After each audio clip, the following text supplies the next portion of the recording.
Саламатсыздар ма, құрметті оқырмандар. Есімім Дылмұрат, математика пәнінің мұғалімі болам.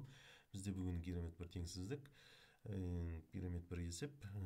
9 сынып олимпиадасына келген оқушылар үшін келген есеп екен. Кез келген x оң саны үшін осы теңсіздікті дәлелдеңіз дейді. Енді бұл теңсіздікті дәлелдеудің әртүрлі әдісі болуы мүмкін.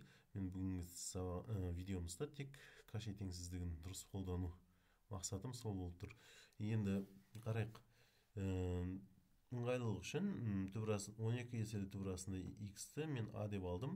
Егер квадраттайтын болсам, 12 мен 2-ні ықшамдайтын болсам, бұл жерде 6 қалады, дұрыс па? Так, теңдіктің оң жағында квадрат. Яғни a квадратымыз тең болады 6 еселі түбірасында x-ке. Так, егер осы жерде кубтайтын болсам, теңдіктің екі жағын бірдей 12 мен 3 ықшамдалып кетеді. Бұл жерде 4 қалады, яғни 4 еселі түбірасында x-іміз тең a кубқа. Осы нәрсені қойайық. Яғни мына бір теңсіздік, мына бірінші теңсіздікті бір жазып қоя салайын. Мына екінші теңсіздік. Осы екінші теңсіздікті дәлелдеп берсек, бірінші теңсіздікте дәлелденді деген сөз, ұқсас теңсіздіктер. Яғни осындай жаңа айнымалыға ауысып алдық. Ендігі мәселе Каши теңсіздігін қалай қолданамыз? Кез келген a және v оң сандар үшін геометриялық орта арифметикалық ортадан аспайды деген Кашидің теңсіздіктері. Енді бұл теңсіздіктер жайлы керемет бір видеомыз бар, төбедегі сілтеме арқылы көруге болады.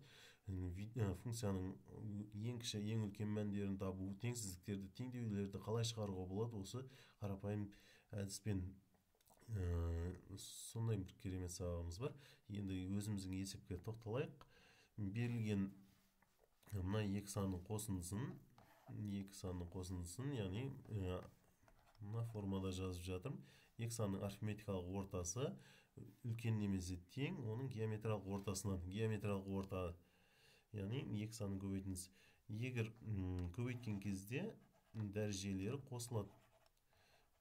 7 сыныптың сандардың дәрежелерін қасиетті деген формуламыз бар, сол кезде мына a мен a кубты қоссақ, бізде осындай өрнек пайда болып тұр. Енді бізге негізінен мына түрге келтіруіміз керек дәлелдеу үшін. Ендігі мәселе, так, Каши теңсіздігін және қолданайын, және бір рет қолданайын. a плюс a куб бөлінген 2-міз үлкен немесе тең екі санның геометриялық ортасы a көбейткен a-ның кубынан. Егер бір дәреже мен 3 дәрежені қосатын болсақ, ол дегеніміз a-ның 4-ші дәрежесі. Түбір мен 4 пен түбір қысқаратын еске алсақ, a квадрат дегеніміз үлкен немесе тең, кіші немесе тең a плюс a-ның кубы бөлінген 2-ден. Егер теңсіздіктің екі жағына бірде 2 деген санды көбейтетін болсам, мына жерде 2 мен 2 ықшамдалады. Сонда бізде мынандай бір өрнек пайда болып тұр. a плюс a-ның кубы үлкен немесе тең 2a квадрат. Сол нәрсені жазайын. Енді бұл жерде және бір формуланы пайдаланып кетейік. Мына квадрат пен түбірді ықшамдаудың негізінен түсінбей қалмасын оқушылар болса. 7 сыныпта осындай бір формуламыз бар, керемет. a-n көбейткен m.